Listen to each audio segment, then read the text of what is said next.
Sodium bicarbonate supplement consumption can enhance high-intensity exercise performance. So high-intensity exercise is sprinting, running, cycling, anaerobic weightlifting. It's extreme, severe, it's stressful. And then what happens is the athlete's blood acidity increases. So you have a perfusion of hydrogen proton cations. And this interferes with the calcium release from the endoplasmic reticulum, sarcoplasmic reticulum, and the muscle contractility is attenuated. So the severe acidity also interferes with the actin and myosin cross-bridge interactions. And then, so then another thing that suffers is the heat shock protein number 72, which is usually high. It's an immunoglobulin, but with high intensity exercise, it's deficient because the athletes are supplementing with the sodium bicarbonate. Without the sodium bicarbonate, heat shock protein is high.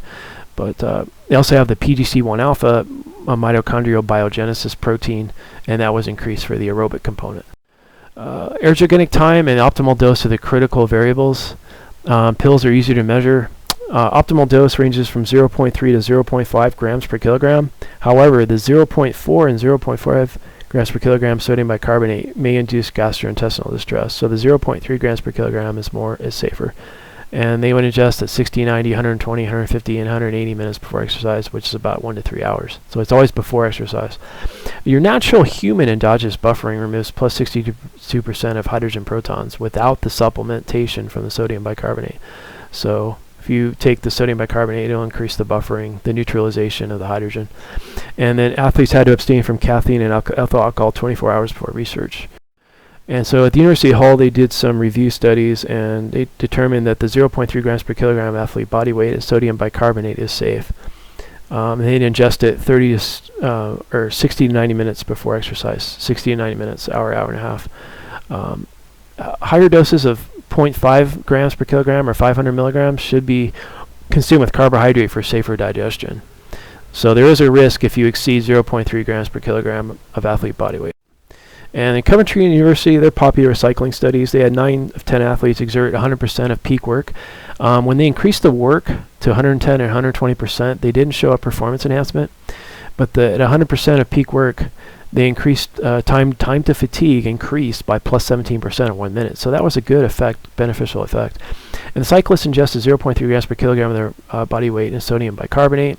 One cyclist suffered gastrointestinal distress at 70 revolutions per minute, but his or her time increased to plus 38%. So they suffered the GI distress and still had a significant increase in performance, time to fatigue. So the power is increased 35 watts incrementally at 3-minute periods. So probably because the time is restricted to 3 minutes at 70 RPM, they had a performance enhancing effect less than between 1 and 7 minutes.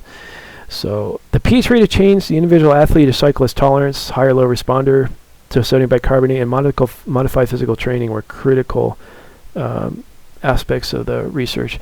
And then rating perceived exertion was correlated with sodium bicarbonate.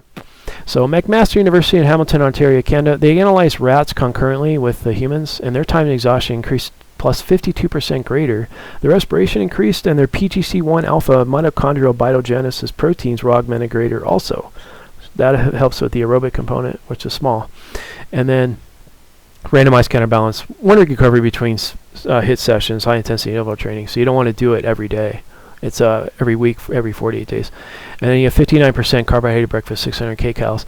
And then they ingested 0.4 grams per kilogram, the cycling humans, 2 times 0.2 is 0.4, so 2 doses at a time of 60 to 90 minutes for HIIT sessions.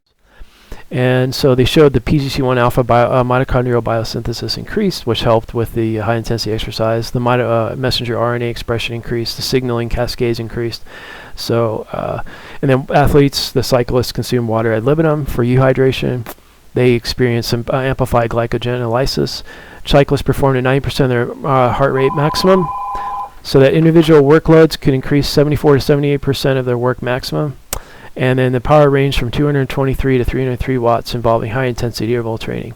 Cyclists increased their time to exhaustion by plus 52%, just like the rats. And then another side effect was that the athletes experienced plus 16% greater glycogen with the sodium bicarbonate ingestion before high intensity interval training, so that more glycogen was consumed.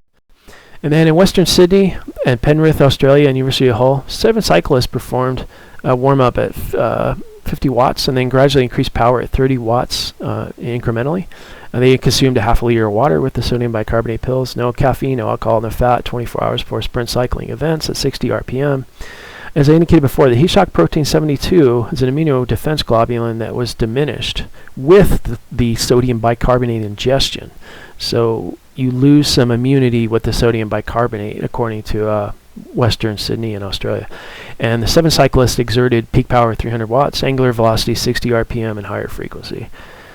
So you have this weightlifting study from South Mississippi, Belhaven, and College of Charleston, South Carolina. It's randomized, double-blind, and counterbalance. So you have these weightlifters performing hypertrophy in 8 to 12 repetition maximum sets for volume resistance exercise. And they had a warm-up at 50 watts of cycling. So they exerted high volume at a high intensity of 70% of 1 rep max, as high as 90% of 1 rep max, which is difficult. And then they exerted 4 sets of 12 repetitions each and 90 seconds of rest between sets. They exerted leg presses, squats, knee extensions, and knee extension performance tests for set number 5. And the knee extension performance test was reduced in intensity to 50% of 1 rep max until failure. And they extracted out blood samples to analyze bicarbonate base excess and pH acidity, alkalinity. 12 weightlifters were exerted 12 lower body sets, and then the knee extension performance test, and they had 12 weeks of training. The weightlifters had 2 years experience. The weightlifters also consumed carbohydrates like 300 milliliters of Gatorade and 1 plain bagel before resistance exercise for 2 of the 4 doses of sodium bicarbonate gelatin pills, and then 1.6 liters of water was consumed. So the sodium bicarbonate was ingested at 80, 70, and 60 and at 50 minutes before leg presses, squats, knee extensions, and knee extension performance test at 50% of 1 rep max. But then remember, the high intensity exercise is 70 to 90% for the leg press, squat, and knee extensions.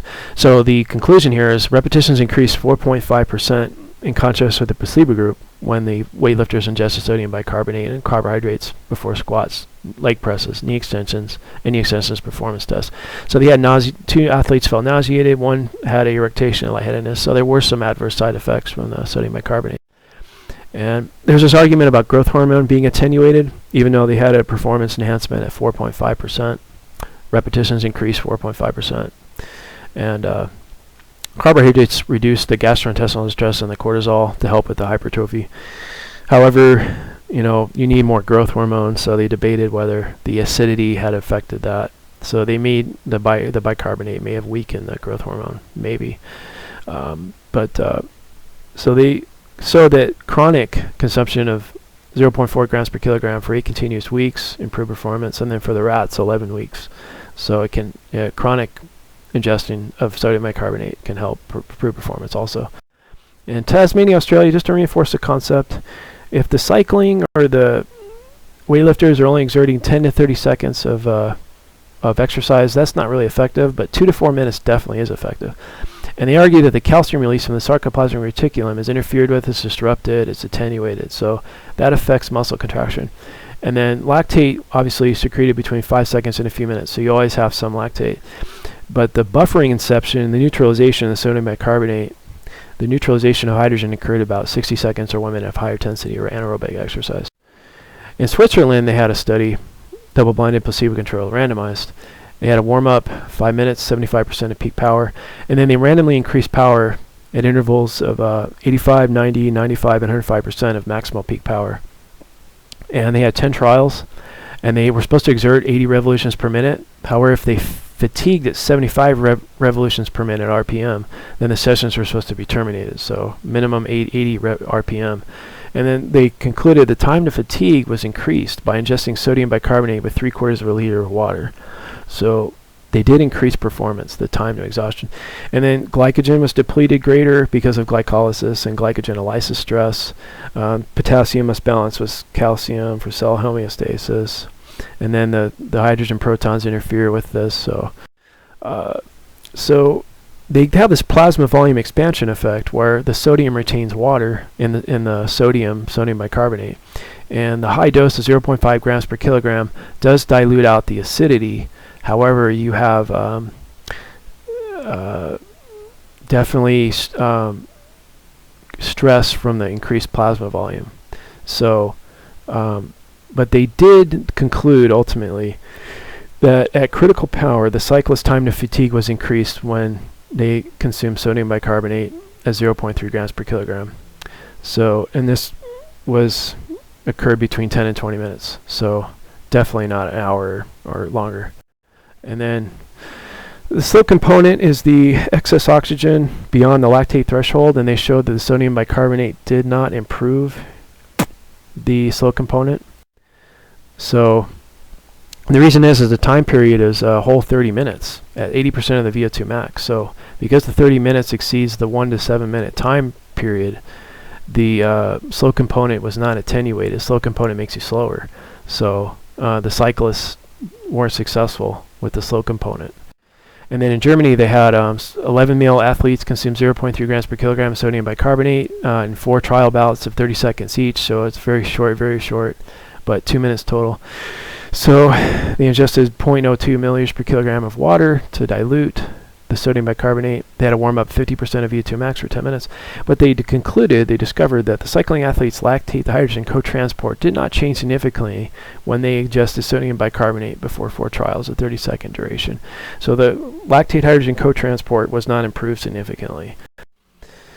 And there's an unequal distribution between hydrogen and lactate. The red blood cells transport, about double the hydrogen protons. But they did concluded that athletes or cyclists who ingest sodium bicarbonate before high-intensity exercise can enhance their VO2 max, even though the co-transporter between hydrogen and lactate is not significantly affected or improved. So in Spain, they determined that the consensus would be 100 and 125% of VO2 max to enhance performance from 1 to 7 minutes of exercise. So it should be a high VO2, not a low VO2, very high. And in Coventry University, they have a lot of cycling studies, but because they isolated the acute trials to 3 minutes, it was successful in enhancing performance. They had 10 trials at 3 minutes per trial, so 30 minutes total. But because they isolated each 3-minute session or trial, it was successful. So 3 minutes is between the 1 and 7 minute range. So they had 90 seconds of 40% of VO2 max exercise, and then 60 seconds of 60% of VO2 max exercise, and then 14-second sprints, and then 16 seconds of active rest. So these 3-minute trials worked in the United Kingdom. And they had 8 male athletes. They were moderately trained. They consumed 0.3 grams per kilogram, which is typical, average, or usual, in their body weight, sodium bicarbonate at 60 minutes before incremental cycling. So these 3-minute acute trials worked. And they concluded that sodium bicarbonate supplements did enhance the double sessions of 30 minutes because of the isolated 3-minute trials. They were sprints, high-intensity cycling sprints. And the RP rating perceived exertion correlated strong with the sodium bicarbonate supplementation, slightly with pH. And the pH changes most rapidly during the incipient beginning period of 5 minutes. It's like an airplane taking off. Most of the fuel is expended in the takeoff because of the weight. So the most pH flux occurs in the beginning 5 minutes. The pH changes the most in the first 5 minutes. And then the RER exceeded 1.0 respiratory exchange ratio, indicating sprinting anaerobic exercise. So 1 to 7 minutes. And then at Auburn University, they had a weightlifting study, 18 athletes. They wanted 18 athletes, but they only had 6. And they only had an average age of 19.7 with a minimal experience in weightlifting. So even though they exerted 79% of their 1 rep max at high intensity, they still wanted more athletes. So this is analogous to 100 and 125% of VO2 max for endurance.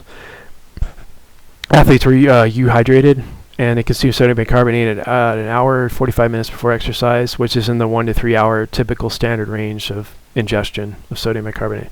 And 4 athletes did actually improve their weightlifting performance by plus 16% or 3 repetitions despite the number of weightlifters. So 4 of the 6 subjects succeeded in performance enhancement with 3 repetitions.